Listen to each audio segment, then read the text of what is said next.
What's up, everybody? It's Alex from Heavy New York. We are back at the Gramercy Theater for the Kick-Ass Bless the Fall show, and today we are here with 1,000 Below. Thank you for returning to New York. 1,000 Below, 1 of 5. What if I was just 1,000 Below?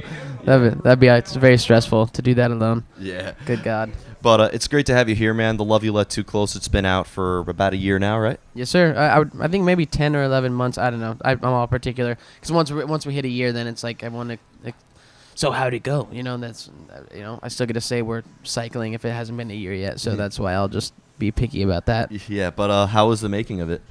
It was interesting. So like, people hit us up and they're like, oh, like what producer did you go with? Like who'd you do the record with? Like, did you go with like all these people like Drew Folk and blah blah blah? And I was like, we just did it with our friend Sebastian. He lives in San Diego. He's a smart guy. He's good. He's just like a homie of ours. We were like, when we were making the music, we were like, let's just see if we can do this album completely on our own. You know what I mean? Like no real like outside help. We just like made a record that we wanted to hear, if that makes sense. Like we took post-hardcore and we were like, what do we want to hear right now? Like if some band put out an album, what would we want to hear? And we just tried to do that. And we kind of wrote it in like 2 halves. We wrote like 4 songs and then we like shopped around with that. We already had like a music video and like a press kit and all that stuff, and then we did the second half of the album. I think it was like 6 months later or something like that, which was a little bit interesting. But was there any like changes between that time? No, we did not go back and change anything. We were like those when those songs were done, we were like, those are fine. Like that was like I think the first 4 were Tradition, Love You Too Close, Sinking Me, and I think it was Follow Me Home. I'm not really sure. But yeah, we did not change anything to my knowledge.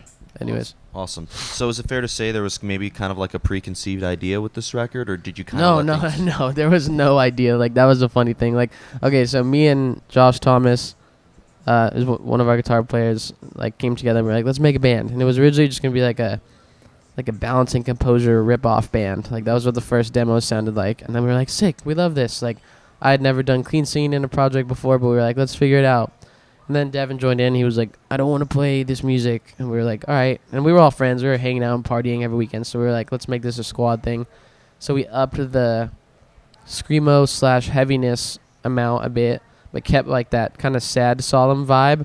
And then bass player came in, the other Josh, and he was like, hey, and let's make this a little bit more like post-hardcore. We're like, all right, sure. And all of a sudden, everyone's ideas are going in there, and we just figured it out as we went along. It was weird. Yeah. Awesome. That's an interesting way to hear it. Yeah. Now, The Love You Let Too Close, that's a very interesting title. A lot of bands lately have just been putting, like, Redemption as the title or whatever, you know what I mean? But it seems like that this is like kind of like a statement. Was there, like, a meaning behind that title? Oh, yeah. No, definitely. It's just, like, I mean, it's the what do they call it? I can't even think of the word. The themes of the record are, like, pretty spelled out in all the songs, and Love You That Too Close is just like it makes sense. I feel like it's, if you just listen to that song and like just like look up the lyrics, it's very obvious like what the album's about. It's like pretty it's like very, like for anyone that's curious. I mean, for someone who's like, hey, what's this record about? Like you can literally just go to the title track, pull up the lyrics, and it's like literally right there. You know what I mean? So I tried to I like using like pretty metaphors and all that stuff like when I can, but I also like to make the message like clear. That being said, take it however you want it, like whatever the songs do for you, whatever it means to you in your head. Like, I believe that's how music should be experienced. You make your own take on it, but my take on it is like, that it's out there. Yeah, so it's open to interpretation, but you have your own meaning. But I like those like longer names too. Like I was, no shade on anyone that throws a one-word album name out there. Like our next album is 2 words.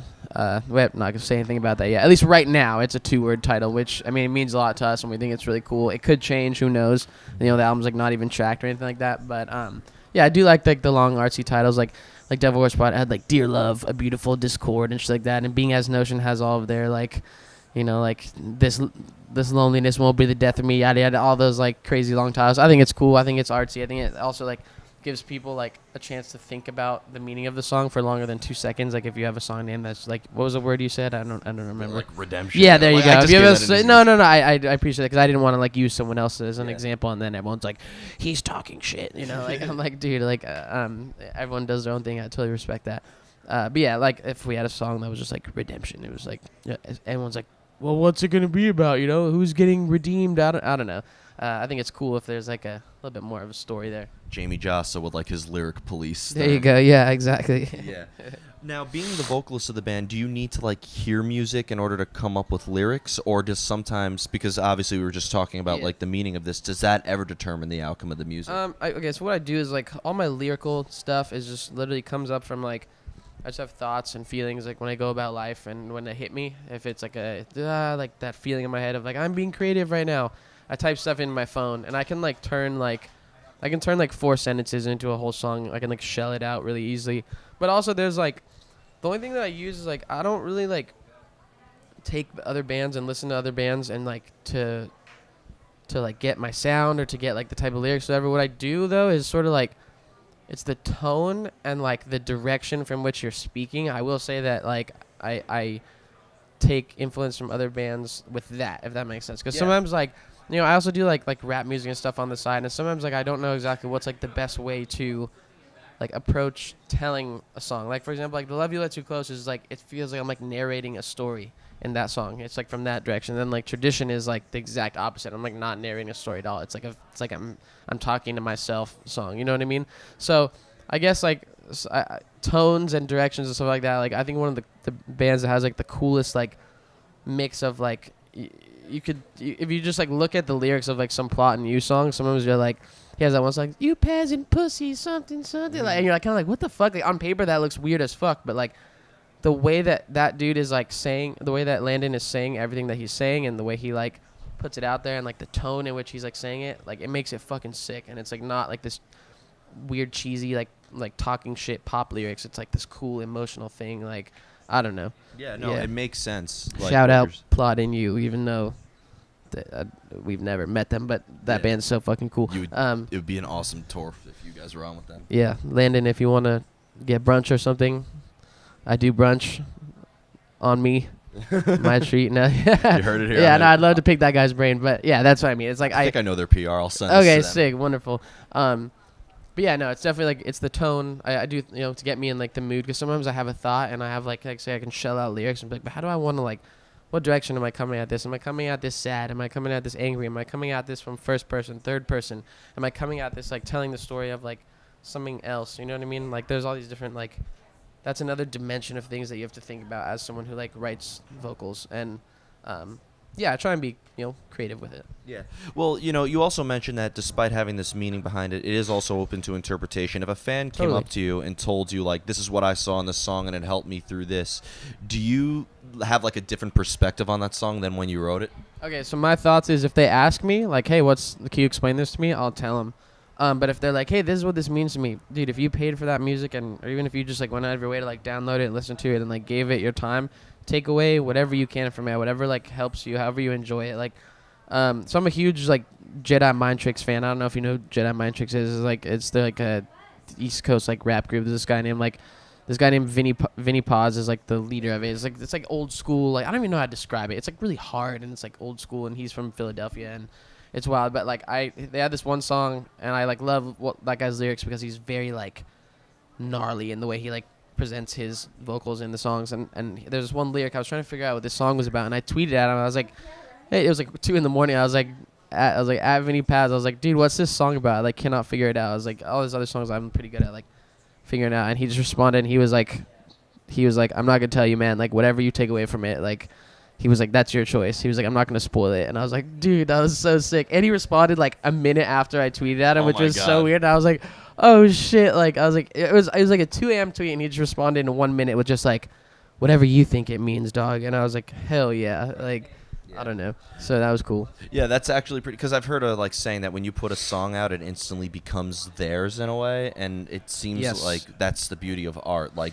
they're sharing their experience, and it creates an experience for other people. Yeah, and I also like have this weird view on music. Like it's like for example like there's those debates with like everyone says like XXXTentacion, right? Everyone's like, oh, like don't listen to his music, don't support him because he like abuses women or something like that, right? There's like that dialogue, and to me like I sort of view all that shit the opposite way. I'm like, if someone puts out a song, like that's me using it for my own, like it's like 3 minutes of entertainment. Does that make sense? Yeah, it's like no, exactly. I see it as like a service for myself. Like I don't like like if someone puts out a song, me listening to that song is like, to me, it's not like I'm not just supporting whoever put it out. I'm supporting myself by enjoying that. You know what I mean? So like it's not like if you download a song, they're just getting $1 million. Yeah. So that's why I like to think of things like if someone buys our music or just like I don't even care if you guys torrent shit. Like as long as you guys are listening to it. If someone takes the time of day to like spend some time listening to our record, like, dude, whatever you want it to be, make it, you know what I mean? Enjoy it the way you want it. It's like food.